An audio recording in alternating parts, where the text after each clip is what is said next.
વડોદરા શહેરમાં આજે નવો ઇતિહાસ રચાઈ રહ્યો છે.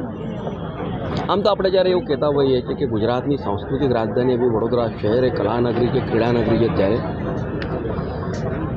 અહીંયા આપણે જે પ્રાંગણમાં આજે રંગોત્સવનું કાર્યક્રમનું આયોજન થયું છે. મહારાજા સયાજીરાવ ગાયકવાડ સાહેબે વડોદરાના નગરજનો માટે એક કલા અને તેની સાથે સંગીતનું નોલેજ મળી શકે, જ્ઞાન મળી શકે એટલા માટે તેને ઉસ્તાદ મૌલા બક્ષીજી પાસે જ્યારે આ કોલેજની સ્થાપના કરી, ત્યારે આજની તારીખમાં પણ આખા દેશમાં આ પ્રકારનું એક જ કોલેજ છે.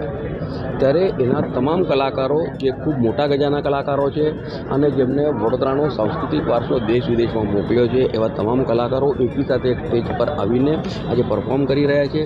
આજના રંગોત્સવની શુભ શરૂઆત વૈષ્ણવાચાર્ય પરમ પૂજનીય વ્રજરાજકુમારજી મહારાજ અને વડોદરાના રાજમાતા અને મહારાજા સયાજીરાવ ગાયકવાડ યુનિવર્સિટીના કુલાધિપતિ શ્રીમતી શુભાંગીનીરાજે ગાયકવાડજીના શુભ હસ્તે જ્યારે થઈ રહ્યો છે ત્યારે, અને આ કાર્યક્રમમાં તમામ નગરજનો જ્યારે જોડાયા છે ત્યારે, અને વડોદરાને આગવી ઓળખ આપવા માટે અને વડોદરાને ભવિષ્યમાં યુનેસ્કોમાં ક્રિએટિવ હેરિટેજ સિટીનો દરજ્જો આપવા માટે થઈને તમામ નાગરિકો પોતાની ફરજ સમજીને પોતાનું એક વડોદરાને પેબેક કરવાના હેતુથી જ્યારે બધા એકત્ર થયા છે ત્યારે સૌપ્રથમ તો તમામ નાગરિકોનો, કલાકારોનો હૃદયપૂર્વક આભાર માનું છું. અને સાથે સાથે આપના માધ્યમથી તમામ વડોદરાવાસીઓને અપીલ કરું છું કે આગામી દિવસોમાં દર શનિવાર રવિવાર આ પ્રકારના કાર્યક્રમો મ્યુઝિક કોલેજના પ્રાંગણમાં થવાના છે, ત્યારે આપણે બધા જોડાઈએ અને આપણા તરફથી જે પણ યોગદાન વડોદરાને વધુ સુંદર બનાવવા માટે આપી શકાય તેના માટે આપણે બધા પ્રયત્નશીલ થઈએ. Thank you.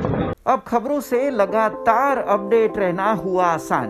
BRG न्यूज आपके मोबाइल स्क्रीन पर. आज ही BRG न्यूज की mobile app Google play store और ऐप स्टोर से डाउनलोड करें और खबरों से लगातार जुड़े रहें.